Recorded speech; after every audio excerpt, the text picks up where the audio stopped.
Hey, everybody, welcome to Sex is Medicine. I am your host, Devi Erickson, back again with another stupendous episode where we explore the intersection of sexuality, spirituality, pleasure, and personal growth. I am back this evening with my panel of amazing experts, bringing it to you once a month, every month. Ask a Sexologist.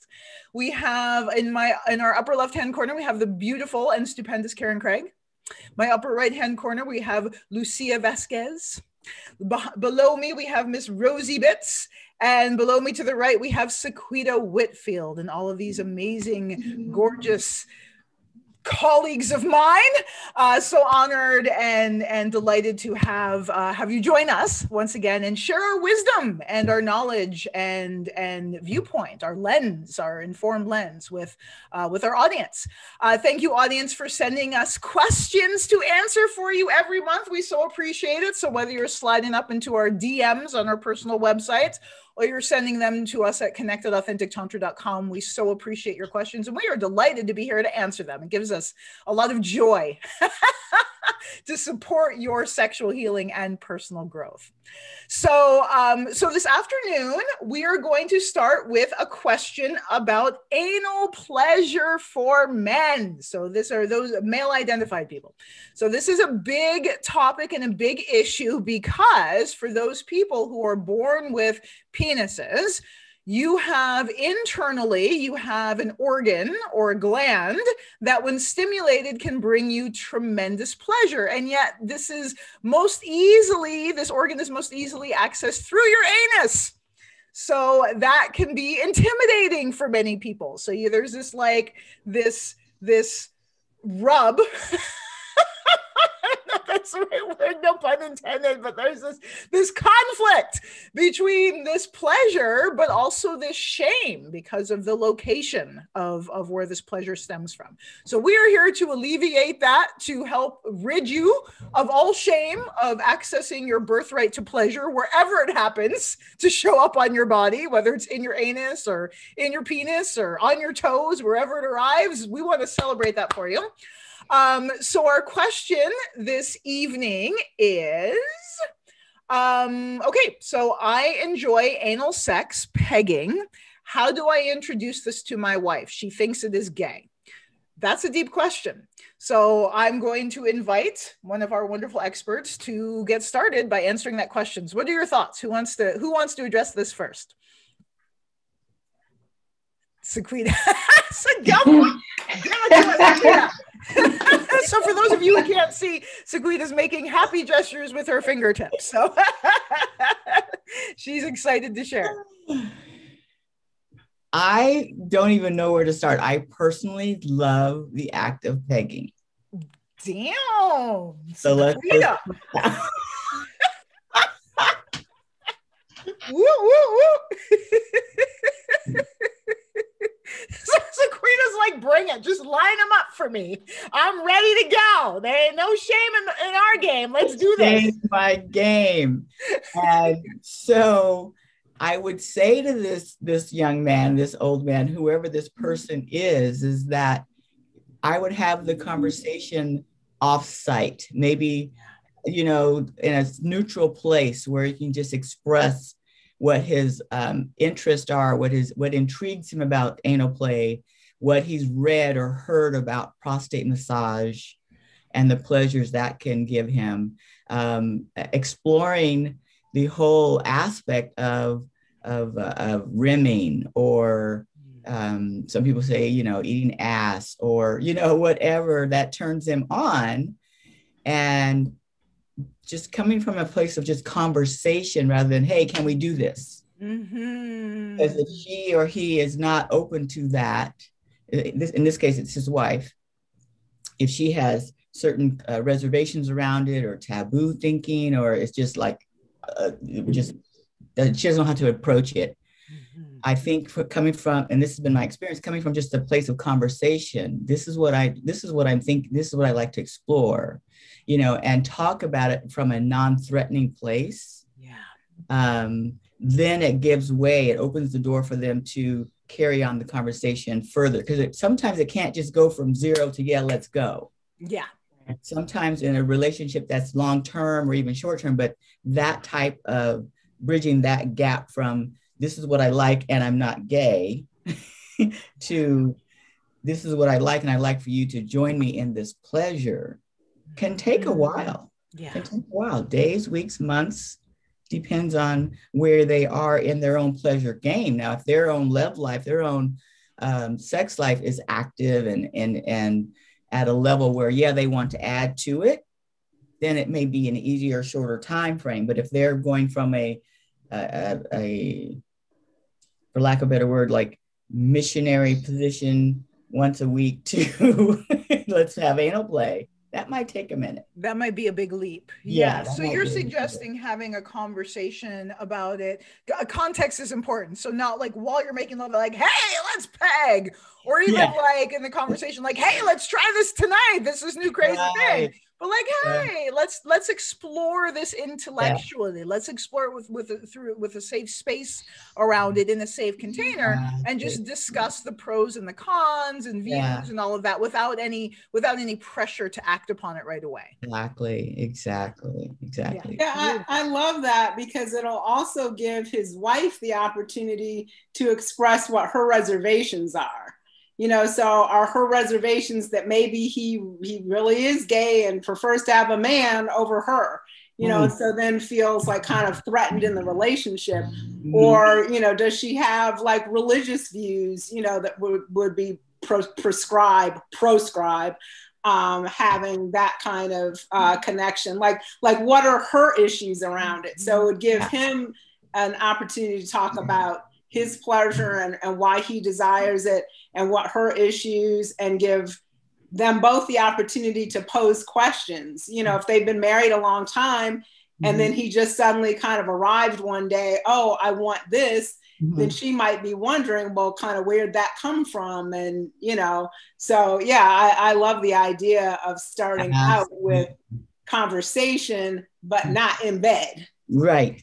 And because there's so much more that goes to that, there's the choosing of the toys, the size of the toys, the starter kit, you know, whatever it is that, you know, you do what do you call it? And when you start investigating, you recon. Yeah. Recon. Right. Yes. Your reconnaissance mission. Going on a deep dive. Literature as well into it, right? What did you say, Rosie? Bring some literature in as well. So starting a conversation, but maybe having a book to be like, hey, would you be willing to read this with me? And we can just sit up every night and just read and explore and discuss. So it's not just this scary concept of like, if this is a wife that is used to a certain type of sex and maybe she's not been exposed to a lot, this can be pretty scary. So instead it's like, let's get some information that's outside of our own brains. We can discuss, or even come to somebody like us, right, who is like a safe person to discuss this and start to explore the pleasure. And I would say also, it's always easier for me if I have a partner who wants to do something that I'm feeling unsure about, is to explore my pleasure. Yeah. Right? Like, this is something that turns me on. Are there things that might turn you on that we're not exploring? Yeah. What else can we be doing? And keeping in mind that anal play is not just for men, for lingam owners. So the anus is the second highest concentration of nerve endings. The first being the genitals. We'll say pleasure sensitive nerve endings. The first being the genital, what we think of as the genitals, but your anus is considered in some systems part of your genitals, right? And it is a pleasure zone. And we are conditioned to have a lot of shame around it. All genders, all anatomical expressions in this society, it's like, it's dirty, poop comes out of it, you're not supposed to want to put anything in it. There's a lot of social pressures, you know, it's a one-way street, nothing goes in. So there's a lot of psychological stuff to overcome in terms of embracing our anus as a source of pleasure, as well as physical things that we may need to overcome, and, you know, from toilet training or potty training, or just, you know, lack of use and not really understanding how to approach the anus as a pleasure organ or a pleasure, pleasure zone. So I love what you guys have said in terms of like education. Like number one, like education is for the mind to understand what the heck is happening and to relax about it so that the body can relax and receive pleasure and sensation. And so as everyone said, there's tons of videos. We've got a video on Sex is Medicine, a YouTube channel about how cultivating anal pleasure. I think it got censored. It's still up, but you might have to dig for it a little bit. One of my favorite books for helping the male mind understand its relationship to anal pleasure was a book by Dr. Charlie Glickman. If you remember it, it's called Exploring the Prostate. He wrote it with another practitioners, and I'm sure there's many more books on anal pleasure and that sort of thing. But what I loved about the book with Charlie Glickman is he really explored the psychological resistance to playing with the anus, and whether that psychological resistance is from the male, from the lingam owner, or whether that psychological resistance is for us yoni owners who are just like, ooh, that's gay, because we simply haven't heard anything about it. And just want to say that, like, yay, gay is awesome. And understanding how if we're in a heterosexual relationship with a man, we may not want to view our male partner as gay, because that would have implications outside of our marriage. So implications for our marriage. So what are your thoughts, Lucia? Anything you want to chime in here in terms of how this person, this lingam owner, can express or start discussing their enjoyment of anal stimulation with their partner? Yes. I was just going to add that, I do a lot of the hands-on body work, and I do sessions that promote awareness in your pleasure zones. And so for lingam owners or penis holders, that's definitely a huge topic, and a lot have come because at home they simply don't feel safe enough to be able to express their desires and their wants with their partner for a variety of reasons, and so I provide then a safe environment for them to explore. And so when I ask, a lot of times I'll ask and I'll say, is this something that you feel comfortable with, at home? And a lot of times the answer is no, they're not able to express. And it's because, they feel they're going to be shamed, right? And they don't know how their partner is going to react. And I would say that that the number one reason behind it for on both parties is that one thing, which is the education. Both a lot of times don't know how our system is set up and to be able to receive those sensations, which Devi, you pointed out with the nerve endings. And so the nerve endings are the reason why we are able to feel those sensations there, and it's all connected to our genitals, and so even for the women or the yoni holders, the vulva owners, you can even, be able to experience a variety of orgasms just from hitting in that one particular zone. And a lot of women don't know that, right? And I didn't know that.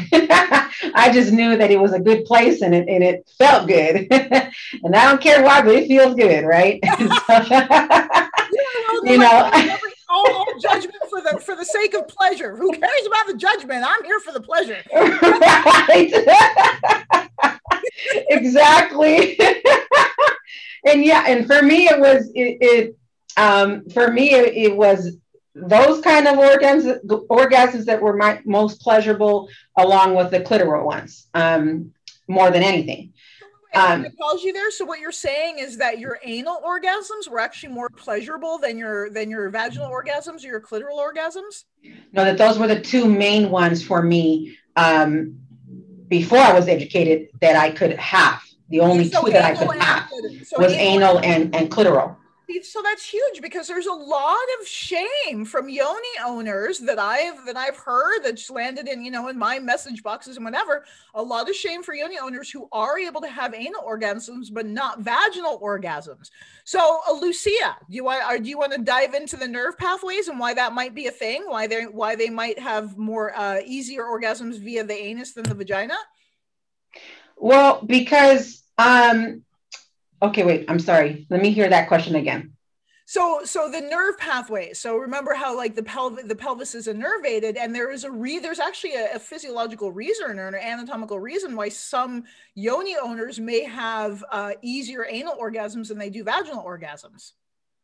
Well, yeah, that's because the nerve endings, the pathways of the nerve endings itself are connecting down to our genitals, right? So they're innervating those areas. So when you're indirectly hitting it from a different angle, you're going to be able to hit those pleasure zones, even like your the anterior spot or even your G spot area. You can hit indirectly coming from the backside. Beautiful, beautiful. So it's the stimulation of those nerve endings. So that's really, in terms of having a conversation about like, how do we introduce this to our partner? Like really what we're talking about is, hey, I have some nerve endings that would like to be stimulated in this other orifice. Exactly right. Would you like to help me stimulate these nerve endings? Because I can't reach them too well myself.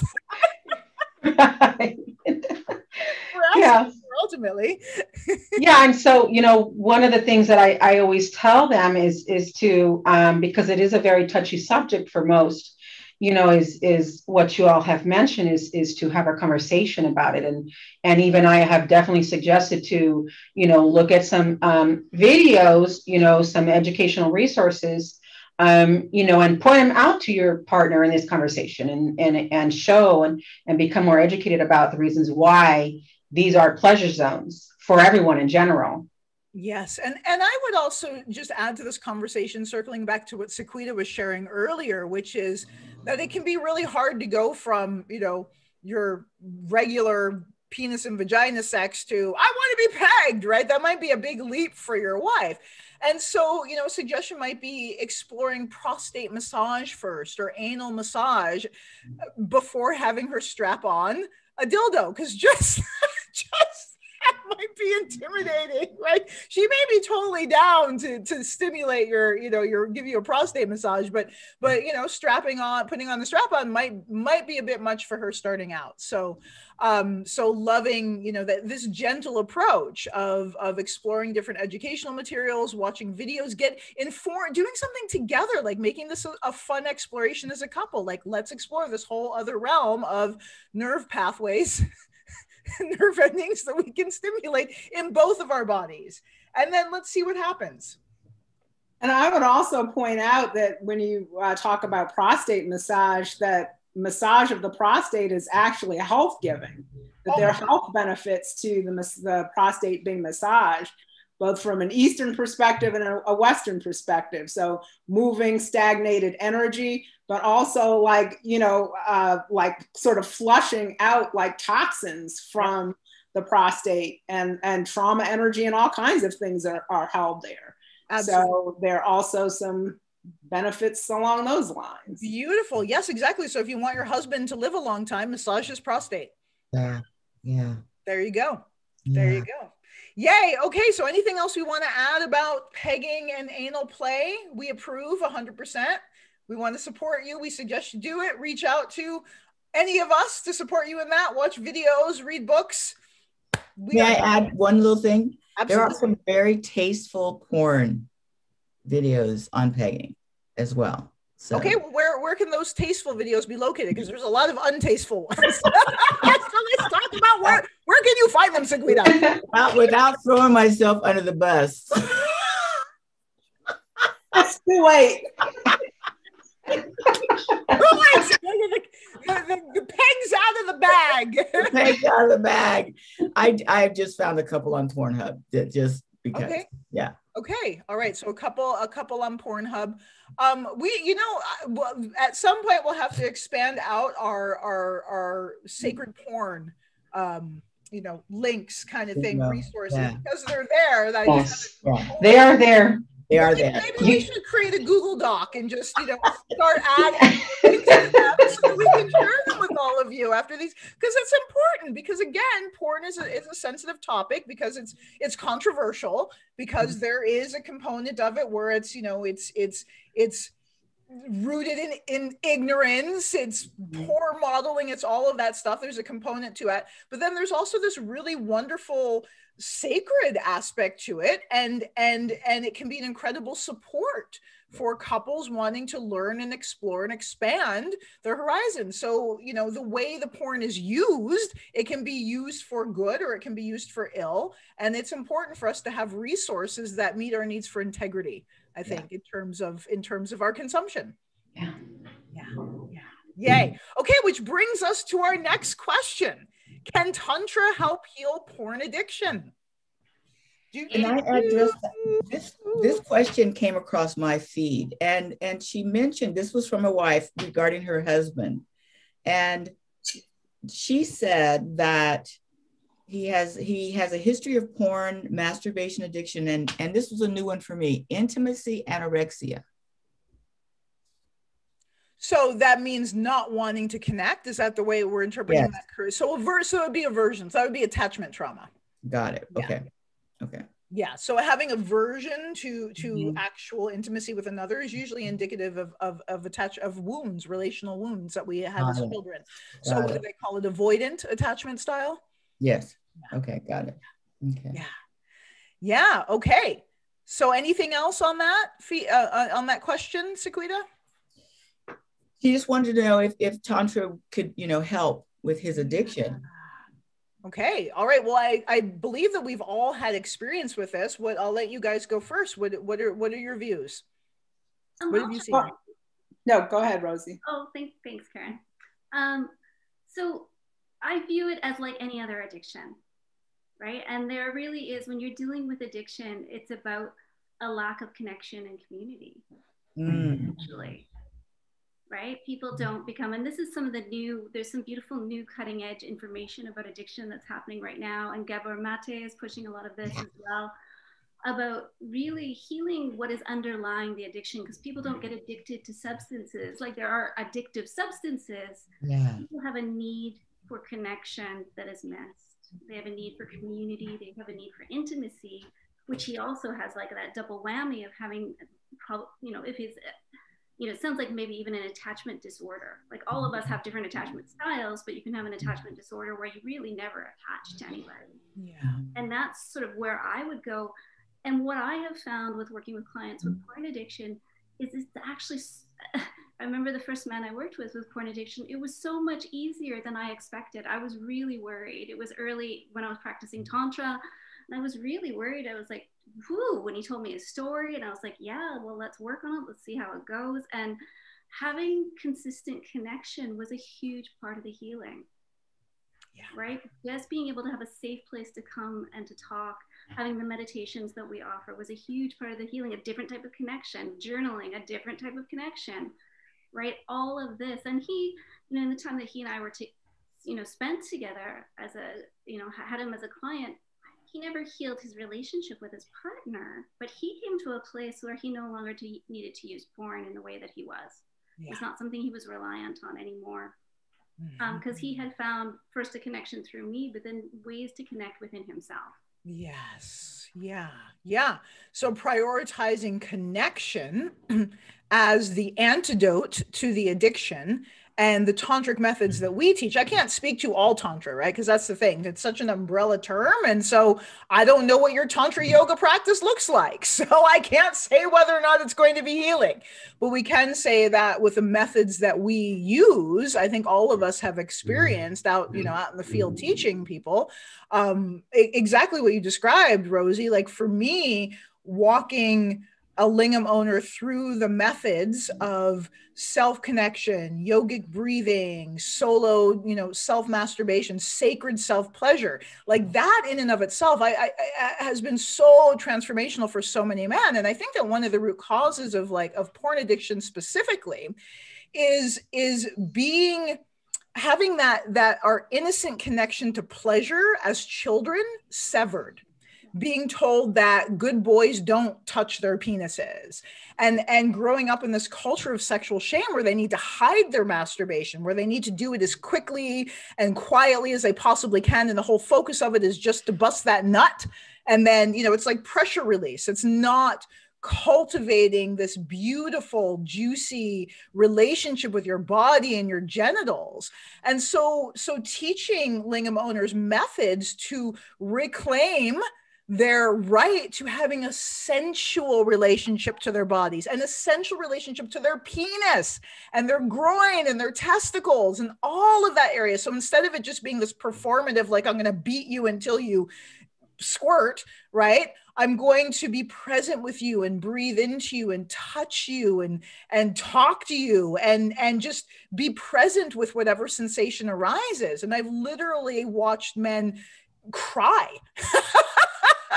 tears of joy and anger and rage that their right to their own sensuality was taken from them as young boys. And so I really believe that is one of the keys to antidoting this addiction to porn, because it's also an addiction to that one type of climactic orgasm. It's not like they're watching porn for 2 hours and like cultivating their full orgasmic potential and having non-ejaculatory orgasms for 2 hours and like that's usually not happening. Usually it's like jacking off as quickly as you can and having your climactic orgasm as quickly as you can before you roll over and fall asleep, right? And so that's a very, you know, immature relationship to your sexuality and immature understanding of your sexual potential. So I believe that the reframing of what our sexual potential actually is as human beings is part of helping to heal the epidemic of porn addiction, what we call porn addiction in the society. What are your guys' thoughts? Yeah, I was just going to add to that, you know, it just all, you know, everything that you said, it brings a huge disconnection to yourself. And so, you know, with authentic Tantra, it's about bringing yourself back to the body, right? And being present and aware and kind of just retraining your mindset and rewiring your brain to love yourself again, you know, in a kind and a safe and an empathetic way, and being able to release whatever attachments there were, you know, and allowing the body to just do its job. When things arise, you're given the tools to be able to walk through them, right? And so you're restoring you're restoring your pleasure back to yourself versus it being in a way that's more manipulative and not authentic to yourself, right? And it's also it's about learning, you know, you're learning how to gain your power back instead of losing your energy. You know, you're learning how to restore and be able to retain the power and the energy that you have. Beautiful. So it becomes a sacred practice. Like that's the thing, sacred masturbation. Like it is like sacred self-pleasure. It is a sacred act to, like, God gave them to us for a reason. Nature gave our genitals to it. There's a reason that we can reach them. There's a reason for that. It's a good reason. Okay. Anyone else wants to add to at least authentic Tantra yoga? I don't know about other styles of Tantra, but at least what we teach, the 4 pillars of healing, meditation, movement, connection, and pleasure, can absolutely help address and antidote the root cause of porn addiction. Yeah, I can just add that one of my clients who was addicted to porn, so much so that he watched porn 3 and 4 times a day. Yeah, and specifically to help go to sleep. And once we started doing, especially fire meditation, attachments, that insecurity, once we started working with the OAP process, he learned how to reframe you know, his mind body connection, that it wasn't just a tool to do that, you know, it was actually to reconnect with his own pleasure. He stopped watching porn as much. Let's say it would get down to once a week, which blew me away. That's huge. That's huge. Yeah, that's huge. Another client stopped relying on his, what he called his spank bank. Mm-hmm. Mm-hmm. That's that when you watch porn, you store it under, I'll use this image to masturbate to. Mm-hmm. And so once we were able to like cut that connection to those images, and he tuned into his body, then he became much more self-aware of his own pleasure. Because that's the key, is that attunement to our own bodies. Mm-hmm. Right. And that's the thing that I saw with the men that I worked with as well. It was the coming back home to their body that, again, was restorative. So instead of this thing out here or in your imagination, it's actually connecting with your body and feeling it and tuning to it. And that can also be part of the resistance and the obstacles. If we have a lot of trauma in our bodies, it's really uncomfortable to be in them and to be present in them until some of that trauma dissipates. And that's why some of the yogic methods that we teach are so important. So I just want to put a pin in or dig into the two methods that you mentioned, the fire element to help purify attachment. So the Tibetan 5 element practices, each of the elements corresponds with a different emotional poison, is what we call, and attachment is woven into addiction. So purifying the psychological attachment to addiction and the emotional stuff that causes us to be attached. But then also you mentioned, Sequita, OAP, which is what we call the orgasmic awareness practice.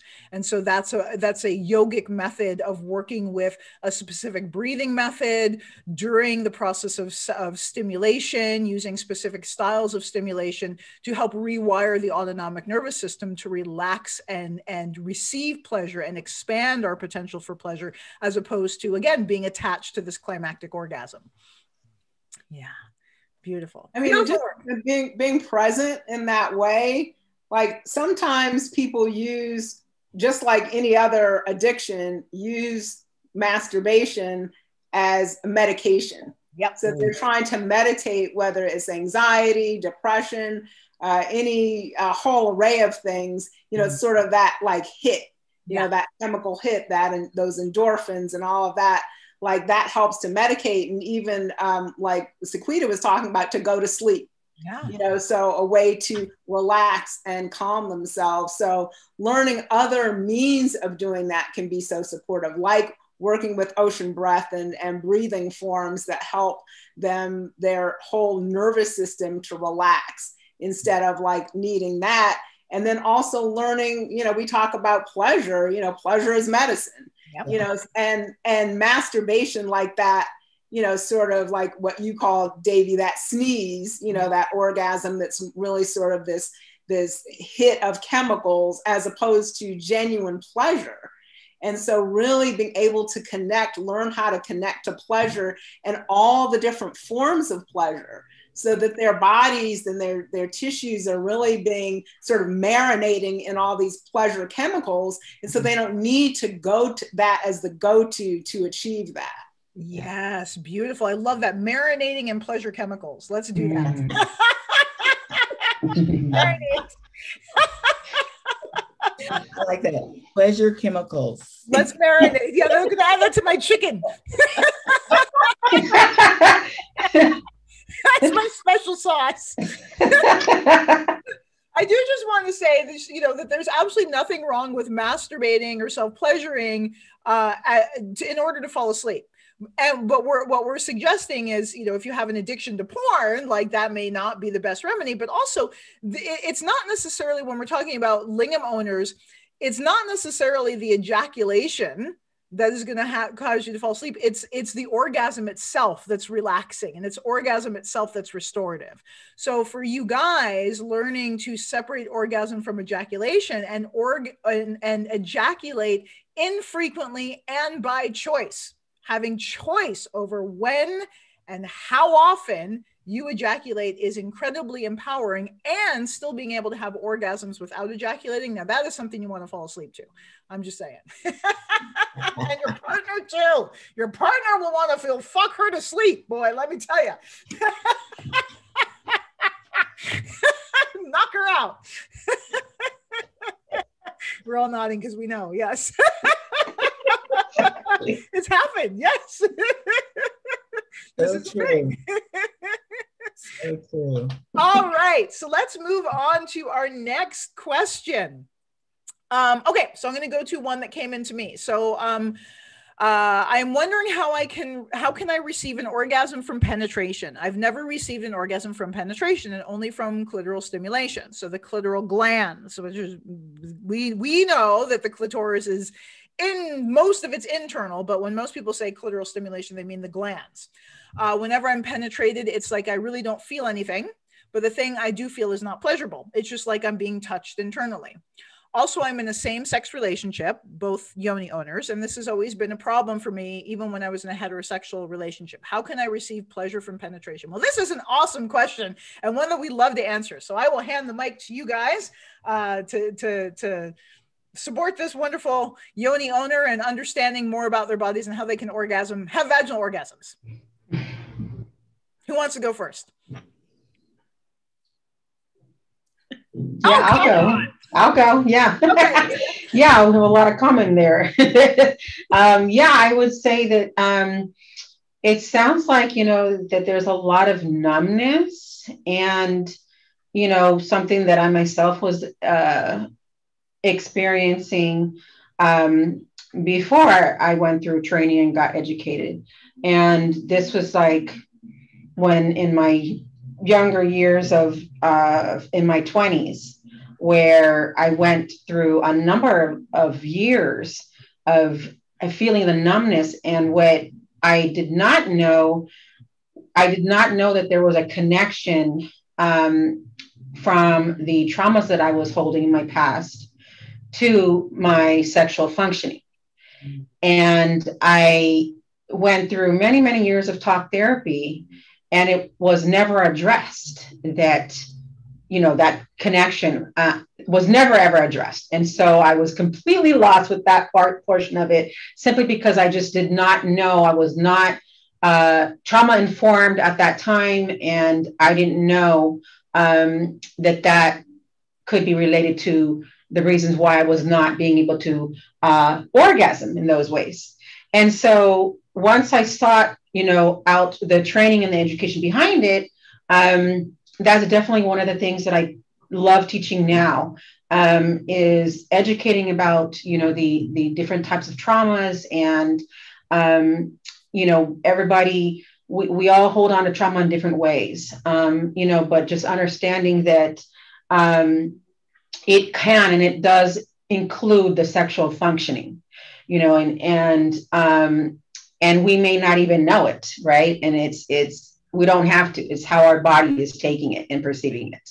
And it's something that we cannot talk our way out of, right? It's something that's actually held in our nervous systems and held inside the body, in the tissues, the actual tissues of our bodies.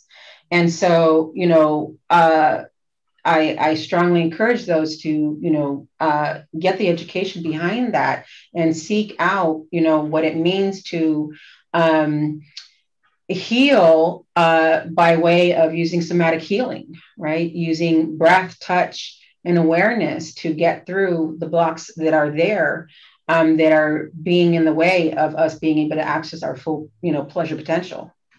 Beautiful. So you're saying that one of the reasons for a lack of sensation may be that she's storing trauma. She's holding unresolved trauma in that area of the body, or it's manifesting in that area of the body. Yeah. Yes, definitely. That's how it was for me. It wasn't until I started to learn about that and I actually started to explore myself with the tools of authentic Tantra that I was able to then release it. And this was like 20 years later. Yeah. Well, yeah, exactly. Yeah. Trauma, when it's unresolved. It just lives there and festers and has the potential to create illness and absolutely creates dysfunction. dysregulation. What are your guys' thoughts? I would say often, from my experience, it's lack of full arousal. Yep. Yeah.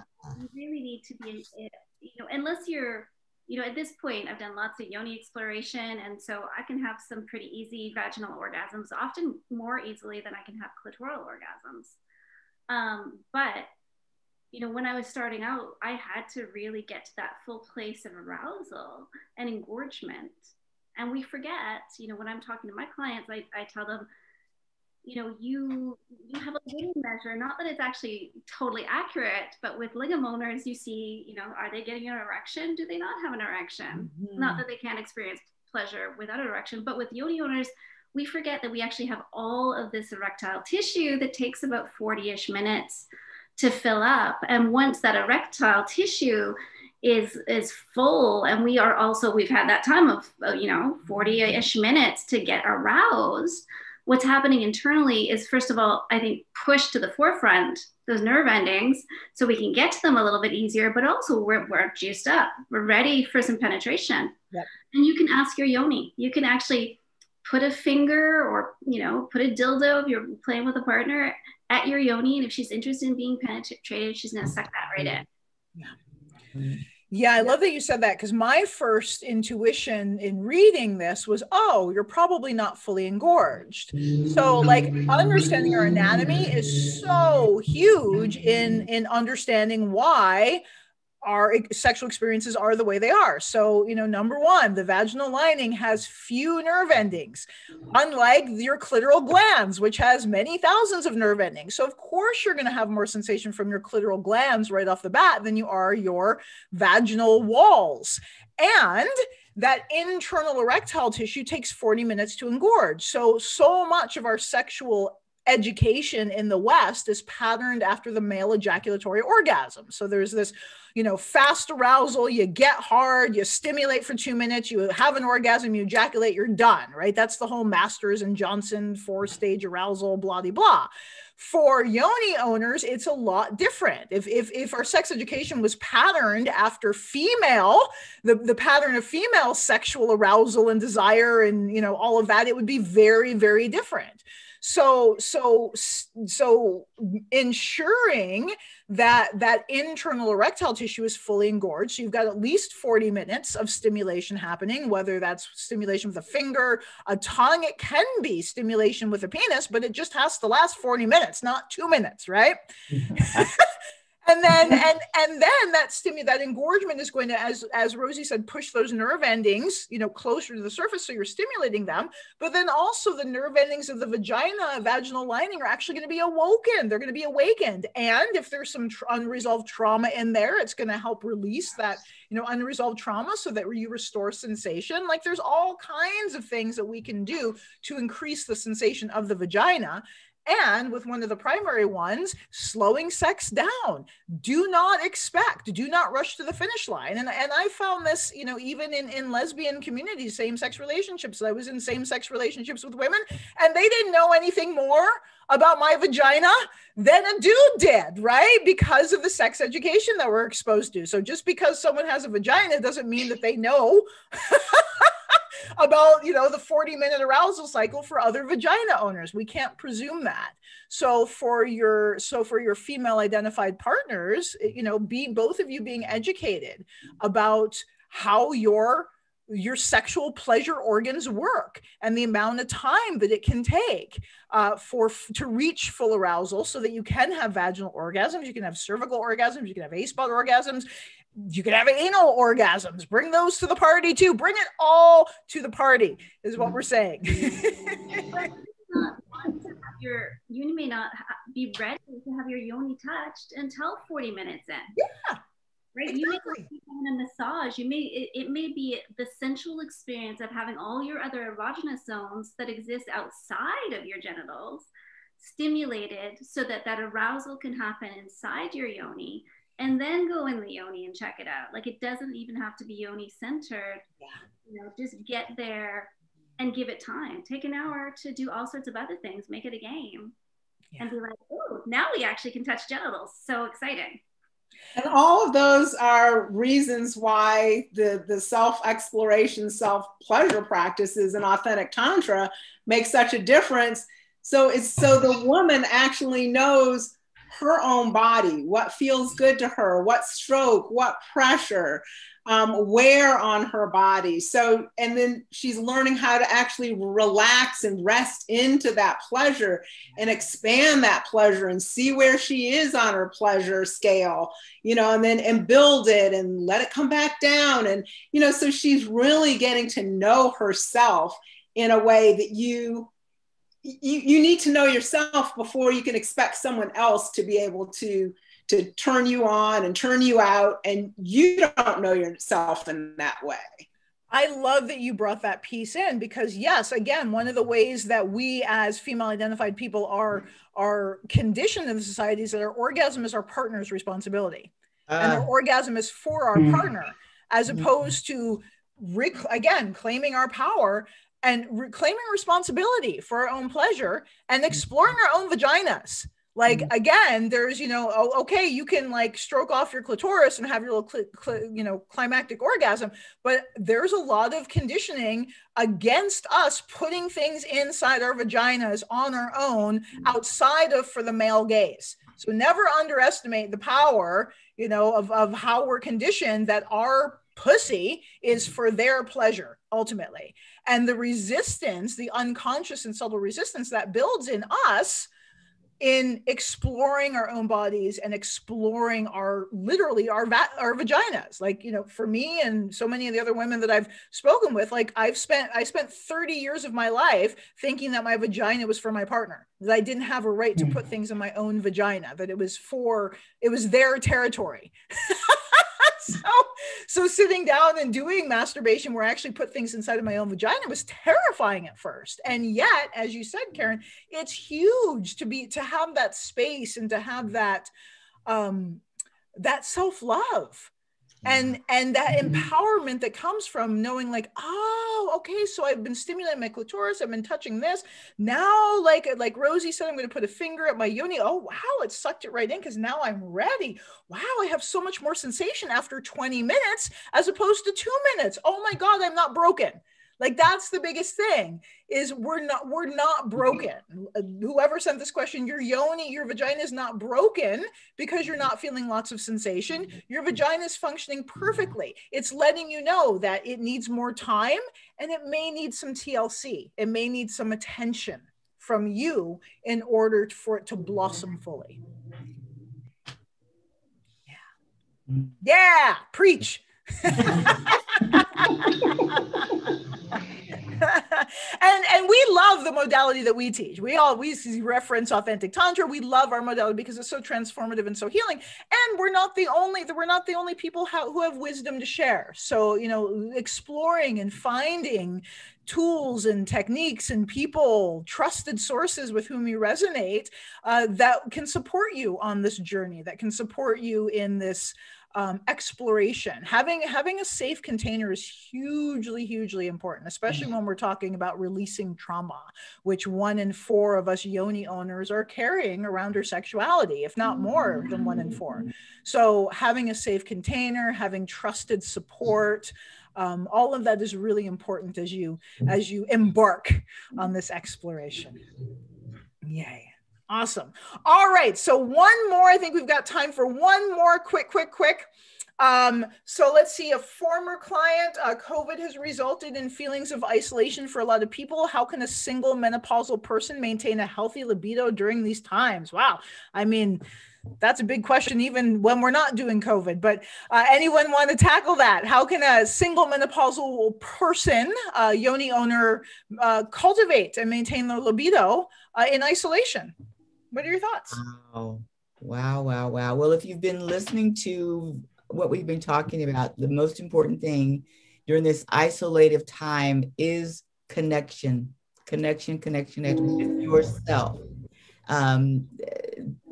Menopausal women have a tendency to have a low libido if they don't pay attention, if they don't offer that attention to themselves, if they don't make the effort to make the connection, because we think, oh, I don't feel like it, I'm experiencing some pain or I'm having some dryness, I don't want to touch myself, that's when you should. And I don't like to say should, that's a shaming word. That's when you could touch yourself. Yeah. Yeah. So use instead of, so just being mindful, this is like a mindfulness practice, and like, oh, I have aversion. Aversion's a little red flag, maybe indicating that there's something to look at here. Yeah. Yeah. Yeah. Quality is cultivated. Yeah. Right? We're also brought up to think like, oh, some people are sexy people and some people are just not sexy people, right? Some people have libido, some people don't. That is just utter bullshit. We build it and we continue to cultivate it. And through, if we do that, then we can have very healthy sex lives long, like until we die, hopefully, but well into old age. It doesn't have to shut down at any time, but you do have to work on it. And I would say, thank you for that, Rosie, because I would say that in terms of, I'm not menopausal yet, but definitely like perimenopausal, getting the signs and symptoms, right? And perimenopause can last for years. But what I can say is that my libido changed, right? And so like, at a certain age, I was used to my libido feeling like an itch I had to scratch. And it changed. And so I would think, oh, well, my libido is gone. But it's not that it was gone. It's changed. Like what my needs have changed. What I want for my sexual experience has matured in some ways. And so it's not, sometimes it's like an itch to scratch, right? But it's more like, I experience it more like a smoldering fire that wants me to blow on it. Yeah. Ooh, that's just sexy. Right? I know, I'm like, that's beautiful. What you're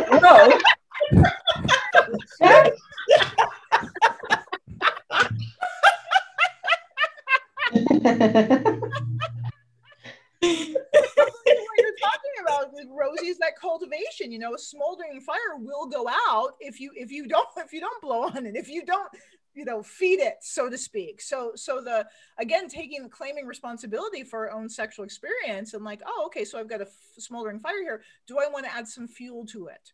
Do I want to stoke it and stroke it? Do I want to make it burn more brightly? Yeah. I would also recommend movement. Exactly. Yeah. Devi has an incredible tantric dance video that's amazing. But just moving those hips, and make a playlist or just listen to music that gets you moving, because first of all, just moving that way makes you feel sexy. Like you can't move your hips and thrust and circles and all that stuff and not feel sexy. And not only does it make you feel sexier, it's actually making you sexier. Yes. So your pelvic floor is actually being nourished and nurtured. And so it's really bringing you to a place the movement itself can help move toxic energy out. It can help to, like if you've experienced some kind of trauma, it helps to move all of that out. So, it doesn't just make you feel better, you like actually are better. And it really like kind of that juiciness that you're experiencing, you're feeling when you're dancing or moving your body in that way is what's actually happening in your body, in your pelvic floor, in your yoni. Beautiful. So all these avenues to cultivate our sexual fuel, our sexual charge, whether we're alone, single, isolated, all of that. Unfortunately, we have to close today's session, and we will be back next month with more for you. So please make sure you send us your questions, whether it's to connect@authentictantra.com or each of us as individuals. Everyone, as we sign off, give a shout out to what your website is. Karen, where can people find out more about you besides our website? exploretantra.com. All right, Rosie Bits. rosiebits.com. Sequita. Simplytantra.com. Beautiful. And Lucia. It's embodied elements with a -wp.com. Beautiful. And we will have links to all of their sites under this video and on our blog. Thank you everyone for joining us this evening. Thank you for joining us every evening. Thank you to my incredible panel of highly experts. And we look forward to catching you next week for another episode of Sex is Medicine. Much love, many blessings.